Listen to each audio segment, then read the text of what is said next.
जी बताएं। हाँ जी, नमस्कार सर। जी। सर मैं ओंकारनाथ कुशवाहा बोल रहा हूँ। जी बताएं बताएं। सर एक ये व्हाट्सएप पे एक आपका हैंडबिल में एक आपका नंबर दिया हुआ है। जी। हाँ, कुशवाहा समाज के लिए कुछ ऐसा है। जी जी। तो सर कुछ वंशज से आप वो रखते हैं क्या? जी। मतलब क्या कोई आप कुशवाहा वंशज, क्या कुछ का वंशज है क्या? अब हम लोग तो मानते चले अब बांधवे से हम लोग कर रहे हैं। मानना जानना दो चीजें हैं सर। मानना तो किसी को मना दो, मूर्ख कह दो ये मानो शंकर जी हैं, से पानी निकलता है, ये सब कुछ यही दाता है, तो वो मान लेगा। जानना ज्ञानियों का काम है कि वो रियल क्या है। जी बताएं आप। सच्चाई यही चाहते हैं ना कुछ। इसमें आपके पास सच्चाई हो तो दे सकते हैं सर। मानने वाली एक अलग बात हो गई सर। हम्म। मानना और मतलब जानना दो चीज है सर। इसी के बारे में आपसे कुछ जानकारी लेना चाहते, जो भ्रम के जाल में हमारा समाज फंसा हुआ है और आप उसमें और उलझाने का काम कर रहे हैं। हैंडबिल आ तो आपसे पूछना जरूरी बना। मैंने उलझाने की काम नहीं करा। हम लोग तो ये आज से नहीं 92 से हम लोग एक आयोजन कर फिर रहे आप 92 से मेरी बात फिर समझे, हमारे 92 छोड़ दो सर। ये बताइए कि हम लोग जब यहाँ गुलामी की हालत में जी रहे थे, तब तो कोई भगवान नहीं आया। यानी कुछ वंशज, यानी आप ये समझिए कुछ से क्या कोई औलाद बन सकती है? अगर राम से भी पैदा होता तो एक जुड़वा बच्चे पैदा होते। तो एक बार बच्चा जब पैदा हो चुका, दोबारा जब बच्चा अगर पैदा हुआ है तो सीता से तो नहीं हुआ है। अगर आप उसको मानते हैं तो वो उसको वाल्मीकि मेतर को मानिए, तो मेतर द्वारा पैदा किया हुआ बच्चा है। तो आप किसके एक संतान हो? यानी इनकी राम की वंशज हो कि आप वाल्मीकि के वंशज हो? ये क्या है जी, देखिए ये बहस का विषय हम लोग तो नहीं समझ रहे इसको। नहीं समझना चाहिए ना। तो आप हजारों को मूर्ख बनाने के लिए हैंडबिल में छाप के भेज रहे हो, तो आपसे सवाल करेंगे, किससे करेंगे? मूर्ख किसी को नहीं मार भाई। अरे नहीं सर, तो आपसे सवाल करना पड़ेगा ना। आपका हैंडबिल आया है तो आपसे सवाल करना पड़ेगा। आपको तो हम लोग ने हैंडबिल भेजे नहीं ना, तो जबलपुर की हैंडबिल छपा है। अरे वो दुनिया का हैंडबिल हो सर। ये हैंडबिल जो आया है, इस हैंडबिल में अगर कुशवाहा कुछ का वंशज है तो महंतों की संतान है, उसका कोई बाप का नाम भी नहीं है। अब वो आप लोग अरे मेरी मानने वाली या मानना ना मानना एक अलग बात है। जो मानने के लिए आप अगर गलत चीज मैसेज दे रहे, आप मानते हो तो घर में रखिए, मेरा मतलब ये है। आप अगर मानते हैं तो घर में रखिए, अगर फील्ड में आओगे जूते बजेंगे तुम पे। और वो लोग सुनिए तो सुनिए नहीं सर, गलत बात। हम ये कह रहे थे या तो सवालों जवाब देते या तो मेरी बात को सुन लीजिए। नहीं तो आप लोग आए गर्म हो रहे हैं। आप अपने सवाल जवाब दीजिए ना। आप किसके वंशज हैं? तो ऐसी दोगली संतान को सुहा किया क्या? हम क्या बोल रहे हैं, हम लोग जबलपुर में ये करते आ रहे हैं तो हम लोग करेंगे कोई चीज को अगर कोई चीज अगर बताई जा रही है उस पर जवाब दो। करने का मतलब क्या हुआ? हम पहली बेटियां ब्राह्मणों को दान करते चले आ रहे थे, अब ये संविधान मिला तो अब हमको अधिकार मिल गया, तो वही करते रहें क्या? अरे वो ठीक है, आपकी जो भी बात है हम से कोई लेना है हम लोगों को है। अभी डीएनए के माध्यम से ब्राह्मण की सारी महिलाएं हमारे भारत के मूल निवासियों से डीएनए मैच कर रहा है, तो क्या आप भी मान लो अभी अपनी बेटियां देते रहे क्या? हम तो कुशवाहा है, अपने अपने सामाजिक जो परिवेश है उसमें हम कर रहे हैं, हम लोग कर रहे हैं जो सर। फिर वही आपने कुशवाहा का मतलब, मेरा ये कहने का तात्पर्य ये है, जब तक जिस चीज का आपके पास सारा जानकारी नहीं है, आप मनाते हैं। तो आपसे हमने पूछा, पूछने में तो आपको इस चीज का मालूम होना चाहिए, जानकारी देना चाहिए। ऐसा क्यों? यानी साहब हम बिल्कुल सिंपल भाषा में ये बताइए कि कुशवाहा मतलब कुश से अगर वाल्मीकि ने बच्चा बनाया है तो वाल्मीकि का बच्चा हुआ। पहले तो कुश से बच्चा नहीं बन सकता है। आपके हिसाब से अगर बन भी जाता है तो वाल्मीकि का बच्चा हुआ, न सीता का बच्चा है न वो राम का बच्चा है।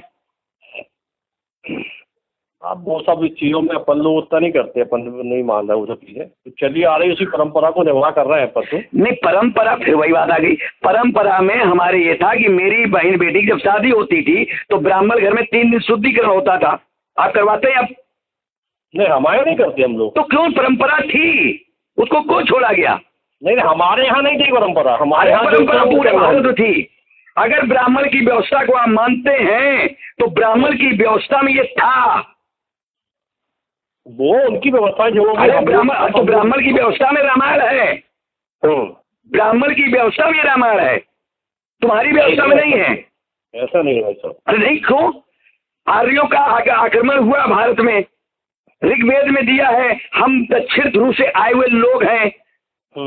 जवाहरलाल नेहरू ने अपनी पुस्तक में लिखा, डिस्कवरी ऑफ इंडिया में, हम विदेशी मूल के हैं। राहुल गांधी ने लिखा है कि हम बोलगा की पाली, काला सागर, रूस कैप्शन सागर से आए हुए लोग हैं।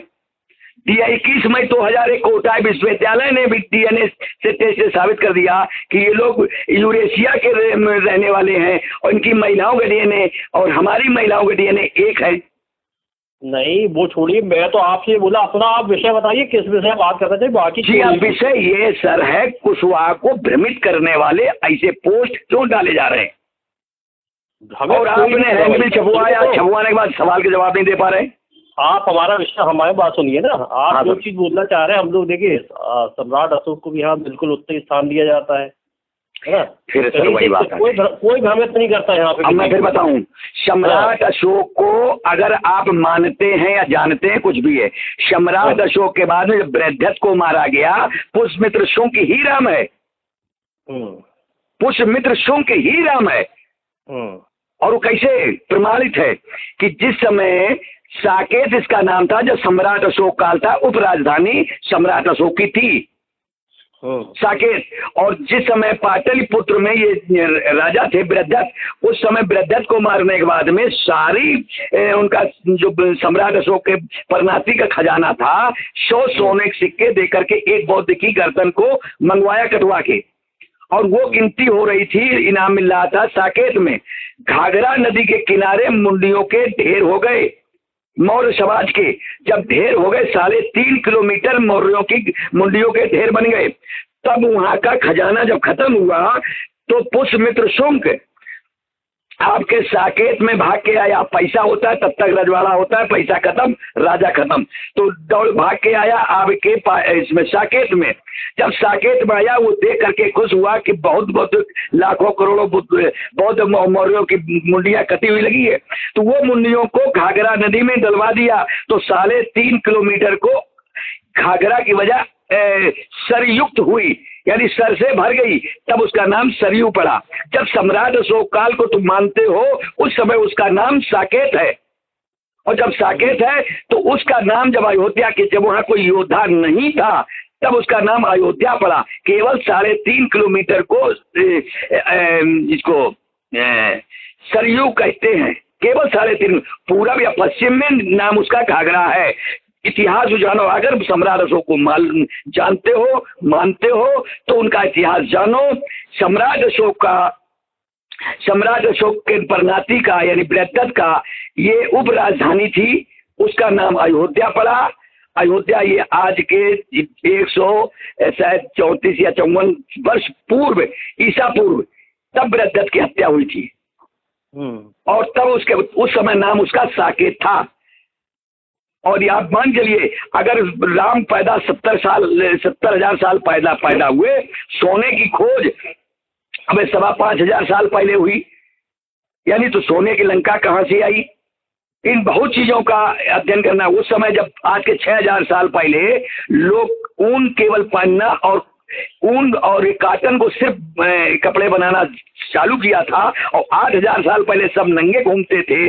8,000 साल के बाद में 6,000 5,000 साल तक, 1,000 साल तक, 7,000 साल पर पुरानी बात है, उस समय आदमी चमड़े के प्रधान पहनता था। तो ये 70,000 साल पहले इनके पास रेशम के कपड़े कहाँ है? और रेशम के कपड़े हुए हैं 3,500 साल पहले खोज हुई है।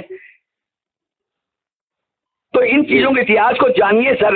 इस तरह से भ्रम का काम करेंगे तो समाज का क्या हाल होगा। और एक चीज और बताएं सर, ब्राह्मण जिस समय जो आदमी इन जानकारी को मिल जाती थी, उस जमाने की बात है, उस समय ये कहता थे धर्म का अपमान है, ये धर्म के विरोध में बोल रहा है, जमीन रसातल में जाएगी, महामारी फैलेगी, दैवी प्रकोप बढ़ेंगे, अकाल मौत बनेंगे। तो तुम्हारे भाई को उस ग्रुप में रहने नहीं देते थे। घर से निकालो, जात से निकालो, परिवार से निकालो, गांव से निकालो, इसका हुक्का पानी बंद करो, इसको अछूता बना कर दो, यानी व्यवस्था से बाहर कर दो। जो ज्ञानी हो जाता था, जो ब्राह्मण की चाल को जान जाता था, उसको अछूत बना देते थे। उसकी कुएं पे छाया नहीं पड़नी चाहिए, उसकी तालाब में छाया नहीं पड़नी चाहिए, यानी लोग उससे कोई साक्षात्कार ना करे।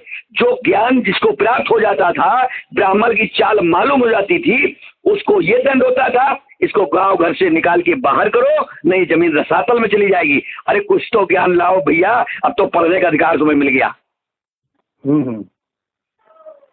चलिए देखेंगे इसके विषय में। जी हाँ, आज हम जो चीज बोल रहे हैं, आज रामराज आने वाला है। रामराज का मतलब ब्राह्मण विधाता विधान लिखेगा, क्षत्रिय पालन करवाए, बनिया हिसाब के तब शूद्र सम सेवा करेगा। उस समय हमें भी निकाल के बाहर किया जाएगा और अछूत जिसे कहते हैं, सारी व्यवस्था से दूर। क्यों समाज में बोल नहीं सकते हो, बोलने का अधिकार नहीं दिया जाएगा। इस तरह से हमें निकाल के बाहर किया जाएगा। आप कुशवंशी तो बने रहेंगे, हम संघर्ष कर रहे हैं समाज को जगाने का, आप वही लुटिया ढूंढने काम कर रहे हैं, इसलिए थोड़ा कष्ट हो जाता था। बिल्कुल लुटिया दबाने का काम नहीं कर, हम तो किसी बहाने समाज को इकट्ठा कर रहे हैं। ये बहाना नहीं सर, ये भ्रम अगर लगा दिया तब इकट्ठा कर रहे हो तो ये गलत बात सर। नहीं देखिए, हमारे यहाँ ये सब चीजें आई नहीं है। वो हमारे यहाँ आएंगे कैसे चीजें, देखिए आएंगी तब जब आपके अंदर तर्क बुद्धि आएगी। जब आपने मान लिया हनुमान जी सूरज खा गए, जब मान लिया सीता जी घड़े से जमीन से पैदा हो गई, जब तुमने मान लिया कानों करके हवा से पैदा हो गए, तुमने मान लिया कुछ से तो ब्राह्मण के गुलाम है, ब्राह्मण ने जो बता दिया वैसा हो गया।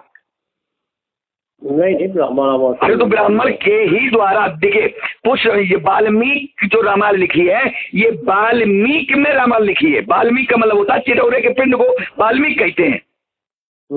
और रत्नाकर ब्राह्मण ने लिखी, 4 ब्राह्मण ने पूरे देश गुलाम कर दिया। तुम एक करने कह रहे हो, 4 ब्राह्मण, रत्नाकर, सुमित भार्गव, पुष्यमित्र शोंक और ये क्या नाम करे पतंजलि, इन 4 ब्राह्मणों ने हमारे देश को गुलाम बनाया था। जिसने रत्नाकर ने ये आपकी ये रामायण पुस्तक का लिखी थी, और सुमित भार्गव ने मनुस्मृति यानी कानून की पुस्तक लिखी थी कि शूद्र को किस तरह रखना चाहिए। ब्राह्मण विधान लिखेगा, क्षत्रिय पालन करवाएगा, बनिया हिसाब शूद्र सम सेवा करेगा। उनकी चाल को समझिए सर, अगर उन्हीं की चाल से आप समाज को इकट्ठे कर रहे हैं तो क्या फायदा हुआ। चलिए विचार करेंगे इस बारे में। Thank you sir. बिल्कुल।